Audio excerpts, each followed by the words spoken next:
Muy buenas tardes o noches o días. ¿Cómo estáis? Hablacineros por el mundo. Empezamos hoy con una nueva experiencia.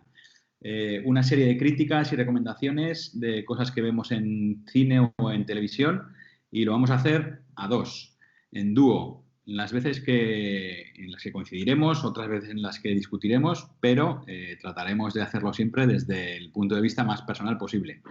Hoy, 2 de noviembre, vamos a hablar de una serie española de 6 capítulos que se estrenó en Movistar ya a mitad de octubre y que está cosechando innumerables alabanzas y críticas positivas, así como un enorme reconocimiento entre el público. La serie, seguro que ya sabéis de la que estamos hablando, es Antidisturbios, de Rodrigo Sorogoyen y dirigida también varios capítulos por Borja Soler, si no recuerdo mal. ¿Vale? Esta serie que trata sobre una unidad de antidisturbios, una UIEP en Madrid, como os digo, creada, dirigida, escrita o coescrita por Rodrigo Sorogoyen, y con su co-guionista habitual, que es Isabel Peña, la Maña. Los antidisturbios, esa unidad peligrosa y sanguinaria a veces, y bueno, todo lo que veremos y veremos en la serie posteriormente, son Jovi Kuchikerian, que hace de Osorio, Raúl Arévalo, que es Diego, Alex García, que hace de Alex, Roberto Álamo Úbeda, Raúl Prieto Bermejo y Patrick Criado Rubén. Se incorpora en la unidad en algunos capítulos Marta Póveda como Marian. Y junto con la unidad, el protagonismo de la serie se lo lleva Vicky Luengo, que se come literalmente la pantalla como inspectora de asuntos internos.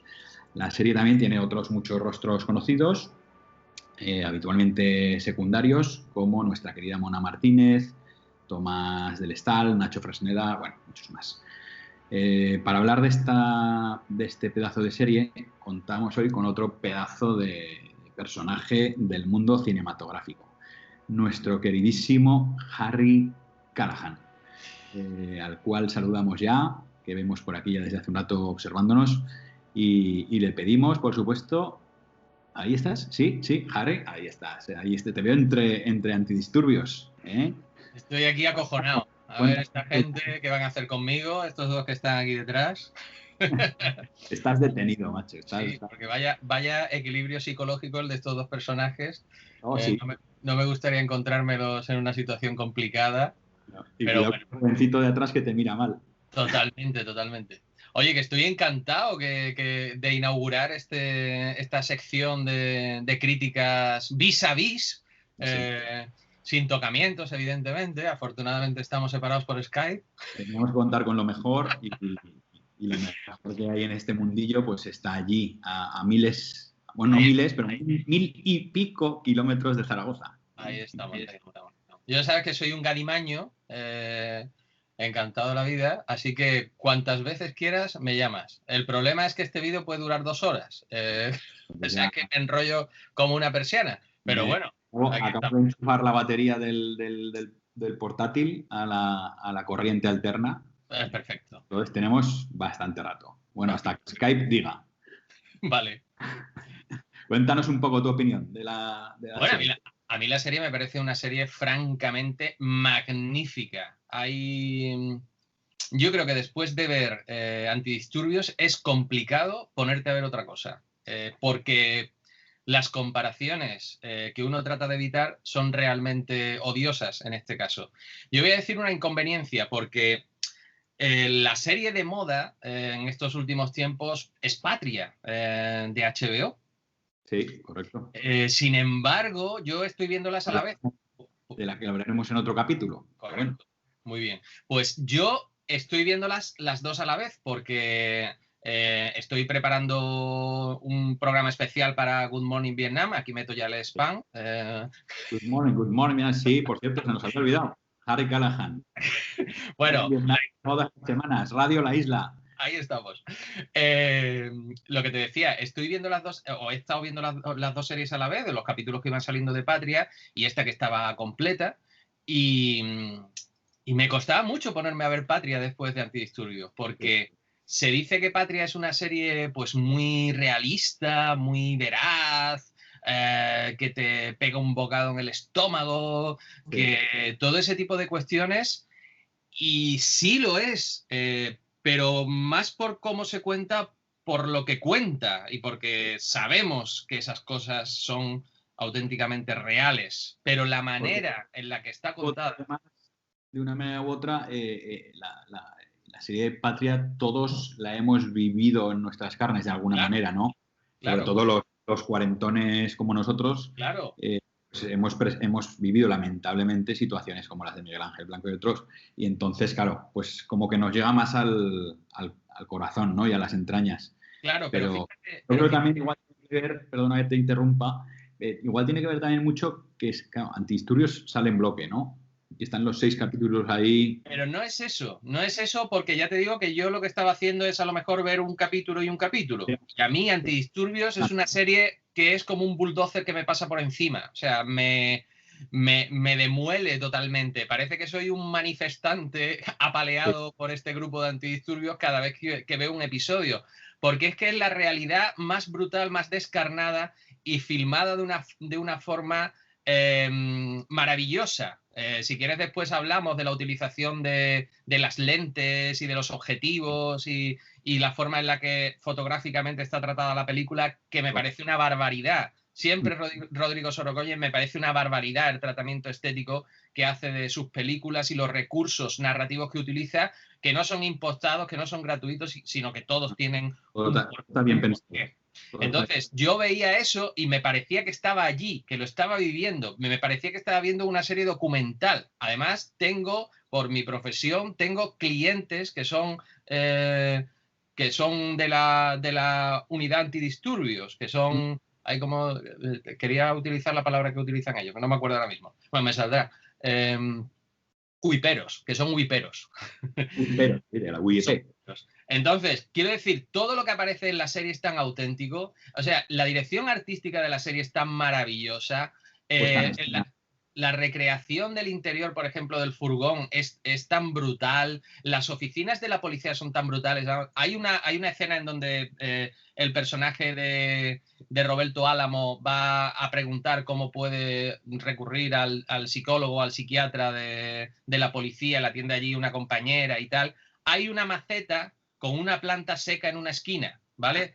Esas cosas existen de verdad, o sea, no hay o sea, en las comisarías de policía, yo lo digo, insisto, por mi trabajo, porque mi alter ego es abogado, estoy harto de visitar comisarías de policía. En las comisarías de policía hay un montón con plantas secas, no hay ni una viva, pero están allí las macetas secas. Entonces, desde luego el trabajo de estudio de decorados y demás es brutal. Como hablabas tú, me de la furgoneta antidisturbios, el dado colgando del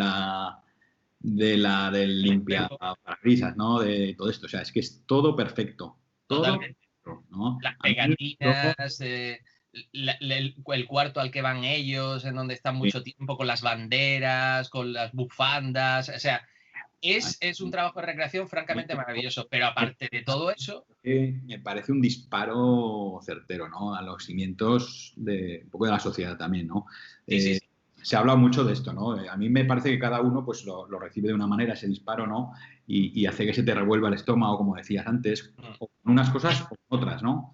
Y uno de los grandes méritos que yo creo que ya en El Reino hacían muy bien tanto Rodrigo como Isabel, que es hablar de todo, ¿vale? Pero sin prácticamente posicionarse del lado de nada. O sea, solo se posiciona pues, de las injusticias, ¿no? Y contra la corrupción en general, pero no como está pasando en esta España o en estas dos Españas, ¿no? Sin posicionarse claramente en uno de los dos lados, ¿no? Como decía, como ya se hizo con maestría en El Reino, entonces más centrada en la política y ahora en otros estamentos, ¿no? De la sociedad.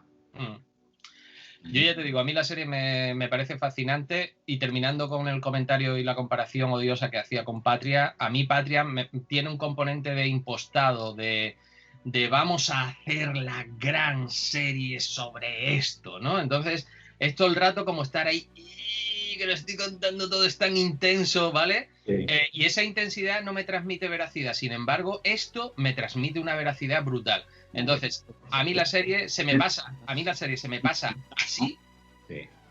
la veo así, estoy deseando sentarme ante cualquier capítulo y dejarme hacer, porque Sorogoyen rueda muy bien y cuando hace el tándem que hace con Isabel Peña es realmente maravilloso, porque la serie está, antes de poner todo eso en imágenes, todo eso hay que escribirlo. Escribirlo no solo en los diálogos, sino escribirlo en los planos secuencia que tiene, escribirlo, no sé. Todo. Es realmente maravilloso, incluso en las partes que son un poquito más obvias, como esa especie de pseudo Villarejo que aparece por ahí, etcétera, etcétera, que a lo mejor son las partes que me pueden parecer un poquito más falsillas o más impostadas. Bueno, les doy me lo como igualmente porque todo está muy bien contado, sobre todo. Y ya digo, para mí es un mercancía que me pasa por encima. Esta serie me parece una auténtica barbaridad. A mí también, la verdad es que es una miniserie redonda, ¿no? Y casi en total, pues serán casi 300 minutos. ¿Vale? Y casi, yo a veces tengo la sensación de que casi podía haber sido el irlandés de Sorogoyen, ¿no? O sea, si se hubiera lanzado a hacer una película de 210 minutos, 220 minutos, no hubiera pasado nada. O incluso 2 películas, ¿no? Divididas en primera y segunda parte. Sí. O sea, pero bueno, la verdad es que el formato de miniserie también le va muy bien, le va como anillo al dedo. Y piensas tú que se oye ya por ahí que si habrá segunda parte, que si no, tal. Yo personalmente pienso que la deberían dejar como está. No sé tú qué opinas. A mí me parecería bien que se quedara como está, pero también te digo una cosa, si Sorogoyen hace una segunda parte, a ver qué hace, porque Sorogoyen es un tío que no le gusta hacer las mismas cosas 2 veces. De hecho, recuerdo, por ejemplo, con Madre, que fue primero un cortometraje que iba por un determinado camino y cuando todos esperábamos que continuara ese camino en su conversión a largometraje, nos pilló todos con el culo cambiado y nos metió una película que no tenía nada que ver con la anterior. Entonces, claro. A mí no me parecería mal porque siempre sé que Sorogoyen me va a sorprender. Lo que veo más difícil es que Sorogoyen se deje cazar para hacer una segunda parte. Porque creo que aquí ha puesto tanta carne en el asador que... La tenga ya pensada previamente. Claro, yo creo que sería más el descenso a los infiernos de Vicky Luengo. Sí. Porque no sé si podemos hacer spoilers, pero no. Vamos a intentar que no. Bueno. Que no, pero sí que es verdad que iría más una serie, iría más dirigida hacia cómo sigue Vicky Luengo, ¿no? Claro, cómo transita el personaje de Vicky Luengo hasta convertirse en el de Tomás de Stael, ¿no? Es el actor este veterano. Ese tránsito creo que sería el que contaría a lo mejor la serie e iría por otro camino que no es el antidisturbios, porque realmente los antidisturbios aquí son un MacGuffin, en el sentido de que sí, es la unidad de antidisturbios, pero al final son esos palurdos, no sé cuántos, de los que se habla en un momento determinado, que son marionetas, son títeres del sistema y bueno, por ellos es la guía para contar todo lo que se cuenta, pero en el fondo son parte de ese escenario y son en el fondo un personaje secundario de la trama que está ocurriendo ahí. Es el vehículo en el cual claro. Diego y Isabel nos cuentan todo lo que pasa en las altas esferas, ¿no? Y demás, pero muy bien hecho, la verdad.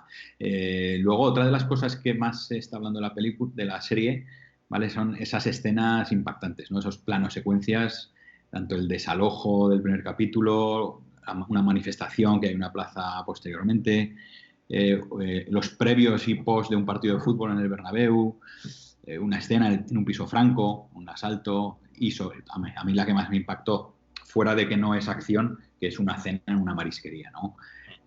No sé, ¿de cuál quieres hablar, Harry? A mí todas me parecen... Te voy a poner un pero. Sí, pónmelo. Has dicho que la escena de la marisquería no es una escena de acción. No estoy de acuerdo. Tiene un tratamiento como una escena. O sea, es que hay veces que para hacer una escena de acción no hay que pegarse palos. No, correcto. Me refiero, o sea, es una escena de tensión máxima. Te he entendido. En la cual no te levantas el culo del asiento ni un segundo. Totalmente, totalmente. Pero falta esa, pues sí, ese gran movimiento que hay en las otras escenas que hablamos por escenarios gigantescos, ¿no? Sí, no. O sea, me parece un prodigio. O sea, Sorogoyen es un tío. A ver, yo, y además lo he hablado con él en varias ocasiones que he tenido la ocasión, valga la redundancia, de encontrarme con él en Los Feroz, en Los Goya. Y mi conversación siempre es recurrente porque tenemos un dios al que seguimos que es Michael Mann. Es un tío que a él le encanta, le flipa en colores. Le gusta muchísimo Hit, por ejemplo, y su cine, a ver, en Antidisturbios, en Solo Dios Perdona, o Que Dios nos perdone, perdón, en sus películas no hay una escena que esté fusilada de ninguna película de Michael Mann, pero tú dices, a este tío le flipa la forma de rodar de Michael Mann. Y es que yo creo que hay poca gente en España que ruede como Sorogoyen. O sea, Sorogoyen tiene una capacidad de planificación y una capacidad de ver qué es lo que quiere hacer y de cómo hacerlo. O sea, la secuencia, lo de los antidisturbios del principio, el derribo el desalojo, el lanzamiento, que es como se llama técnicamente, de esta gente en aquella corrala. Eso es una barbaridad, y la manera en la que, y aquí si quieres enlazamos con la utilización de las lentes, hay una utilización ahí de un gran angular, que es una óptica que lo que te hace, te abre muchísimo el campo y permite que salga absolutamente todo, provoca además Yo creo que Michael Mann en Colateral también usa mucho estos recursos, ¿no? Sí. Esas persecuciones por el puente. Sí, y además Michael Mann es mucho de cámara al hombro, es mucho de dispositivos portátiles, es un tío que ha rodado en digital antes que nadie. Enemigos, por ejemplo, es una película muy a reivindicar desde el punto de vista estético y la forma en la que está rodada. Es muy chocante porque es una acción ambientada en los años 20 que, digamos, te está pidiendo por tradición mental cinéfila tuya que eso esté rodado de una manera más clásica, pero Michael Mann le enchufa una modernidad a la forma de rodarla bestial, ¿no?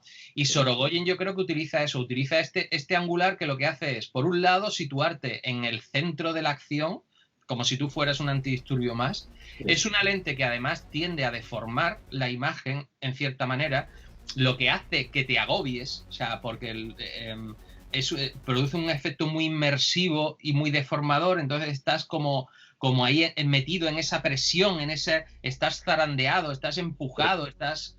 que también como lo hace también en otras escenas más tranquilas, como también esta escena angular, cuando están hablando en la furgoneta o en cualquier lado, parece que, claro, te acostumbras a estar ahí. Sí. Y cuando estás en ese gran angular, en esas escenas del lanzamiento o del Bernabéu y tal, parece como que aún te introduces más en la... Correcto. Correcto, pero fíjate que las decisiones estéticas de la película están muy bien pensadas, porque ese angular va desapareciendo a lo largo de los episodios. Sí. Y al final estamos ante está rodado con una cámara, con un objetivo absolutamente normalizado, en donde no tienes ninguna clase de deformación, donde los personajes están siempre en cuadro bien rodados, y claro, todo eso lo que te cuenta es... Esa decisión estética, por lo menos lo que a mí me transmite, es que pasas de un momento en donde no ves nada, estás imbuido de un mogollón, no tienes perspectiva, no sabes qué está pasando, hasta el final de la película, en donde ya el personaje de Vicky Luengo sí sabe qué es lo que está pasando, sí que está perfectamente ubicada, sí que tiene ya el plano de toda la situación y la composición de todo lo que ocurre, y ya, digamos, tenemos la serenidad de acometer y de descubrir cuál es todo el entramado, y ya como que vemos, se nos han abierto los ojos, ¿no? Entonces, esas decisiones... Del caos al orden, ¿no? Correcto, del caos al orden, efectivamente. Entonces, esa decisión, por ejemplo, eso me parece un acierto extraordinario, porque hay gente que te rueda con un gran angular porque le mola. Bueno, pues esto tiene un sentido, el rodar con un gran angular. Y después los planos secuencia, aparte de que son machadas, en cierta manera, o sea, de Iñárritu, de no sé cuántos, de toda esta gente que hace planos de 1917, aquí tiene, o sea, aquí es narrativo, o sea, aquí estás viendo, por ejemplo, pues la escena de Roberto Álamo, donde le ocurre lo que le ocurre en los aledaños del estadio, pues tiene su sentido que todo eso ocurre de esa manera, porque estás en el punto de vista de este tío, y estás siguiéndole a él, y tiene sentido porque desde el principio estás viendo lo que él está viendo, está pasando por lo que él está pasando, le estás escuchando cómo está respirando, y donde llega el punto que llega, etcétera, etcétera. Y después hay... bueno, como sigue también, luego como sigue la cámara cambia y se va con el resto de la unidad también. Correcto. Siguen, o sea que es... Todo eso es además, todo eso es muy difícil de rodar y todo eso es un prodigio de planificación brutal.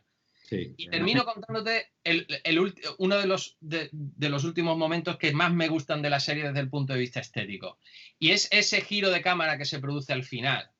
Donde vemos cómo se aleja el personaje de Vicky Luengo. No vamos a decir nada, pero la cámara se invierte. ¿Vale? Sí, así es. Entonces, eso tiene totalmente el sentido porque esa chica ha entrado en el sitio que ha entrado de una forma y ha salido de otra totalmente distinta. Ese personaje ya no es el mismo y su mundo se ha puesto patas arriba. Entonces, todo eso me parece una barbaridad. Entonces, por esas decisiones estéticas, por esa manera de llevar la historia y de ponerla en imágenes, a mí Sorogoyen me parece, con perdón de la expresión, el puto amo. Así es. Hemos hablado mucho de Sorogoyen, mucho de esas escenas, tal. Hablamos un poco de los actores. A mí, actores y actriz, y actrices, pero bueno, en palabra con mayúscula absoluta, ¿vale? Pero se habla mucho de Raúl Arévalo junto con Vicky Luengo. Yo personalmente me quedo con uno que no tienes tú detrás, con lo cual te voy a poner a ti como Osorio. Ese hobby que... ¿Tan gordo me ves? No. O sea, te un poco el casco solo y ya está, ¿no? Vale. Pero vamos, es que me parece el papel de su vida. O sea, ha estado muy bien en otras series, ¿vale? Y otras películas. Pero es que este papel me parece que es brutal. Bueno, Roberto Álamo también está muy bien. Raúl Prieto, y destacarlo también, de Bermejo, que está a tu derecha. Pero, o sea, yo me quedo en la serie, por supuesto, con Vicky Luengo y con Jovic Keuchekerian, que hace una demostración de camaleónica brutal. Además que Jovic es un tío que en algún momento alguien debería hacer un corto sobre su vida o escribir un algo, porque es un tío que ha sido boxeador, que es poeta, que es... O sea, de Armenia con 3 años, ¿no? Si no recuerdo. Efectivamente. De Armenia, con lo cual, pues entiendo que tendrá una infancia pues ya de 0 a 5 años, pues un poco complicada, ¿no? Peculiar al menos, eso está claro. Y luego boxeador. Sí, ya te digo, poeta, no sé cuánto, o sea, yo le he visto en monólogos en el Club de la Comedia, o sea, tenía aquella película que era de Justicia, que estaba... Sí, y luego está en La Casa de Papel. Efectivamente, o sea, es un tío, la elección suya es... A mí me gustó muchísimo en 4 latas se llamaba, con Jean Reno, ¿no? Que era el amigo brutote. Vale, sí, esa no la he visto. Sí, pues está muy bien, ahí está muy bien. Hace un amigo, hace de bruto, el amigo bruto de Jean Reno, que van por el desierto con el coche. Ahí ya me gustó muchísimo, por supuesto, y vamos, aquí me parece que hace papelón. Que toda su vida ha sido antidisturbios, o sea, es que además es el padre del grupo, es el patriarca, es el que vertebra toda esa unidad, pero es que el tío le insufla una humanidad y una verosimilitud tan extraordinaria, tanto por el físico que tiene como por la manera de hablar, que es una auténtica barbaridad. Este tío tiene que estar en los premios de este año en la categoría de series sí o sí, porque... Cómo distribuye, ¿no? Es como una antena emisora de ya no solo de su trabajo como jefe de brigada, sino en su vida, ¿vale? Porque sale mucho durante la serie de su vida, ¿no? Lo que está haciendo, lo que no hace, cuál es su objetivo, temas familiares, etcétera, etcétera. No sé, es que está la historia suya está muy bien hecha, muy bien tratada, y él la aborda. Sí. De todas formas están todos bien, ¿eh? Porque todos son, o sea, cada uno de ellos tiene un perfil, son gente distinta, tienen sus motivaciones, tienen sus puntos débiles. Sí. Yo me imagino que después querrás hablar un poco sobre la polémica del tratamiento de la policía y tal y cual. A ver, yo es que yo me pongo de parte de ellos en cierta manera, quiero decir, o sea... A mí me pasa también. Claro, o sea, yo empatizo con ese grupo. No sé si es porque la unidad es la narradora y el motor narrativo de todo lo que está ocurriendo. Y no sé quién decía que aunque si pones a Hitler a protagonizar una película, acabarás empatizando con él. Porque no sé si quiero decirte, porque al espectador en cierta manera pues tiende a preocuparse y a ocuparse de todo lo que le está pasando al protagonista, y eso conlleva una cierta empatía, ¿no? Pero a mí estos tíos en el fondo me dan mucha pena, o sea, porque creo que son, o sea, que son lo que son, es que en un momento determinado, es que son la fuerza, son la autoridad, son un elemento necesario, imprescindible dentro de la sociedad. Sí. Son gente, pues de su padre y de su madre, que unos son, pues por ejemplo, Patrick Criado, y otros son Jovi Keuchekurian, que son del uno al otro, va a un extremo. Uno es la prudencia, el comedimiento dentro de esa profesión, y otro es lo espírico, lo brutal, lo estar en el filo. O sea, está todo muy bien. O sea, en estas cosas siempre uno tiene la sensación de estar metiéndose en un jardín, pero yo creo que están bien descritas esas psicologías. Esas psicologías, sí, yo entiendo que existen, como pueden existir en cualquier otro sitio, pero que en gente que maneja la fuerza, que administra la violencia legalmente, yo creo que están muy bien descritos esos personajes, y a mí no me molestaría, porque además creo que está hecho lo que hablamos antes, toda esa dirección artística, toda esa recreación de ambientes. Yo creo que todo eso está hecho con un cariño extraordinario. A mí me lo parece, al menos, ¿eh? A mí lo que o sea, sí que es cierto que, a ver, es la fuerza, ¿vale? Es la fuerza, es la unidad más, digamos, que puede ser en un momento determinado violenta, ¿vale? Dentro de la justicia, pero es que se ven varias escenas en las que hay que valer para estar ahí. Ya no por fuerza bruta, o sea, la fuerza mental que tienes que tener para aguantar situaciones como el mismo lanzamiento con 30 personas delante, que tú eres 5 o 6, ¿vale? Me parece muy bien, que vas protegido, tal y cual, pero que es que tú no sabes si esos se te van a echar encima a los 30, y o sea, puede pasar cualquier cosa, ¿no? O en el mismo estadio de fútbol, ¿no? En aledaños del Bernabéu, pues protegiendo, llevando de la manita como pastores a 1.000 o 2.000 borregos que van ultras, que van gritándote y demás. O sea, tienes que aguantar sin empujar, sin hacer nada, cumpliendo órdenes siempre, ¿vale? Entonces claro, se ve que es muy normal que dentro de toda esa selección en esa unidad, pues que de los 6 o 7 que van, uno de ellos en un momento determinado pues pueda saltar la chispa, y entonces, claro, pasan de ser héroes a villanos con un chispazo, ¿no? Es una situación muy complicada. Yo creo que está tratada muy bien, porque te lleva en muchos momentos de estar con ellos a estar en contra de ellos, dependiendo simplemente de un segundo de duda, y muchas veces también jugando con la mentalidad del espectador, porque no es lo mismo que lo vea una persona de determinado color político a otro color político, o de un pensamiento social a otro, ¿no? Entonces, es muy complicado de hacer quedar bien con todo el mundo, ¿vale? Pero yo creo que está muy bien hecho, y como bien dices, hace que, aunque seas del pensamiento que seas, que en muchos momentos de la serie te posicionas del lado contrario. O sea, yo creo que ahí está uno de sus logros, de lo que también hablábamos al principio, de cuando hizo en la parte del reino, de los temas de política y corrupción, ¿no? Que también, pues independientemente de qué color seas político, pues en el 99% de los casos te pones al lado de lo que está contando. ¿no? Y no de si eres de A o B o C o D, ¿vale? O sea, tú te pones de la parte del Team Sorogoyen y ya está. Y yo creo que esa es el gran acierto, ¿no? Que tienen siempre. Hombre, lo bueno es también que estamos detrás de dos escritores extraordinarios como son Sorogoyen y Isabel Peña. O sea, son gente que sabe muy bien escribir personajes, que sabe muy bien describir psicologías y que sabe muy bien contar evoluciones de personajes. Entonces, todo eso está en esta serie también.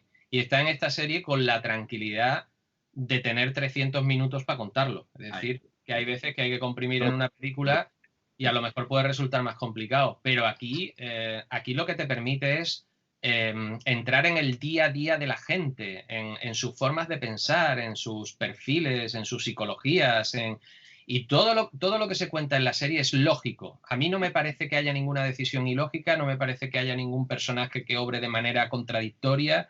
A mí me parece que todos, absolutamente todos, desde los principales hasta los secundarios, están perfectamente descritos. Entonces, al final, todas las historias dependen de los personajes. Sí. Y si los personajes están bien descritos y perfilados y evolucionan de manera lógica y coherente al espectador, esas historias triunfan, porque en el fondo los personajes son el barco en el que te montas para recorrer el río. Entonces, y se junta esa perfección en la descripción del personaje, claro, y en el desarrollo del mismo con el trabajo de casting, con el trabajo de casting para seleccionar a cada personaje. El equipo de casting estuvo particularmente inspirado. Sí. Evidentemente tienes que ser... No habían tomado gin tonic por la noche.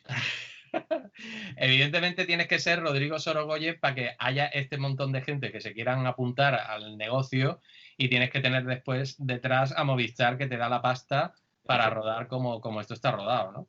Sí, pero que eso, que eso también es... Que hay muchos Titanics que se han hundido. Hombre, evidentemente. Con mucha pasta. Me gustaría también destacarte, porque si no se me va a pasar, la música de Olivier Arson, que es un compositor francés muy particular. No es un compositor clásico, es un compositor que utiliza mucho la música sintetizada, la música electrónica, que por ejemplo, en El Reino, el concepto aquel era... porque además cuando estuve en los Goya y le entrevisté, me lo estuvo contando, y esto no son abuelos de la batallita del abuelo Cebolleta, viene a no, eso he sacado lo de Olivier Arson, sino que... Viene a colación, puedes decirlo. Viene a colación. No son como las batallitas del abuelo Cebolleta que cuenta Santi Abad. Son esta... Es que eso es otro nivel de abuelo. O sea, esto tiene... el pre-Alzheimer. Un abrazo enorme a don Santi Abad, desde aquí. Se le quiere un montón, a él y a su abrigo.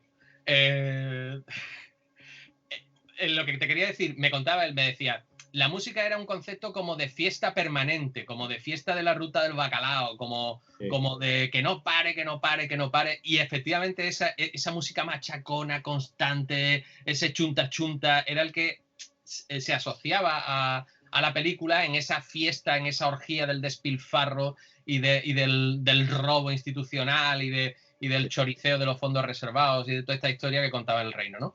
Y aquí la música electrónica vuelve a darte ese punto de realidad, porque si aquí metes una música tradicional, convencional, orquestal, etcétera, etcétera, bueno, puede que esté bien, pero esta música es mucho más idónea. Y hay unos momentos en donde utiliza unos samplers que suenan a sirenas de policía, que molan un montón y que le dan ese calor policíaco a la narración que requiere, ¿no? Y esa tensión en esas escenas, por ejemplo, la del Bernabéu, todos esos momentos tienen esa música y, como digo, el trabajo de Olivier Arson, que a lo mejor aislado de la película, escuchado fuera, puedes escuchar 5 minutos y ya estás hasta el moño. Pero ese tipo de sonora que fuera de la película no la escucha nadie. No. Pero dentro de la película es un elemento narrativo muy inspirado y vuelve a conectarnos otra vez con ese Sorogoyen que le gusta rodar de forma no tradicional, sino moderna, que le gusta utilizar el digital, que le gusta utilizar recursos, pues eso, a lo Michael Mann. O sea, volvemos a enfatizar lo mismo. Pensemos en corrupción en Miami, pensemos, por ejemplo, la música que tenía corrupción en Miami en su época, ¿vale? Pues que aquello era que la gente se le quedaba, pues, como he dicho antes, el culo cuadrado, ¿no? El culo torcido, ¿no? Y esos hombres de sirenas también, ¿no? Claro. En Miami, nada más empezar, incluso Claro. ¿no? Y la verdad es que fantástico. La fotografía de Alejandro de Pablo también, ya lo hemos comentado. Sí. El trabajo fotográfico es una barbaridad, ya hemos hablado de él. Sí. Entonces, pues nada, pues no nos queda nada más que recomendarla, ¿no? A todo el mundo que no la haya visto ya. No, que no la vean. Sí, claro, hay que verla. Pues que no, que cambien de canal. Ya está. No, por favor, hay que ver esta serie, despojarse de cualquier tipo de duda que puedas tener ante ella y verla y si puede ser, y tienes 300 minutos en tu vida que te sobren. Bueno, de la semana que viene los tendremos todos, porque estaremos reconfitados, o sea que... Sí, bueno, estamos ya ahí, ¿no? Yo creo. Ahí. Aquí estamos un poquito menos, pero ahí estáis Aquí más. sí, llevamos ya pues casi 2 semanas. Hasta el día 9 tenemos encierros y tal, pero bueno, no sé, ya estamos acostumbrados, ¿no? Ya pues, tenemos cine, tenemos series, películas que se estrenan. Totalmente. Vale. Trabajaremos, comeremos, dormiremos y lo superaremos. Y estaremos juntos y ya está. Y como estas redes sociales maravillosas y esta tecnología nos permite incluso vernos y hablar online, pues oye, no es tan grave. Joder, que peores cosas hemos pasado. Totalmente. Muy bien, señor don Harry Callahan. Ha sido un placer enorme tenerte. Lo mismo te digo. Prometo el próximo día estar, porque estoy aquí como retroiluminado de manera un poco extraña y, en fin. Estás bien. Estoy descubriendo estas cosas de la técnica, que yo no soy muy de técnicas, pero si decides en alguna ocasión futura volver a contar conmigo, prometo tener una estética un poquito más idónea, más televisiva. Bueno, eso que lo tenías fácil, ¿eh? Estando en Halloween, yo esperaba cualquier otro tipo de costume. Pues no te la has encontrado porque como no me llega la camisa al cuerpo estos días con temas familiares, temas laborales, temas cinematográficos, que estoy como en Multiplicity, como Michael Keaton en Multiplicity, me hacen falta como 7 o 8 clones.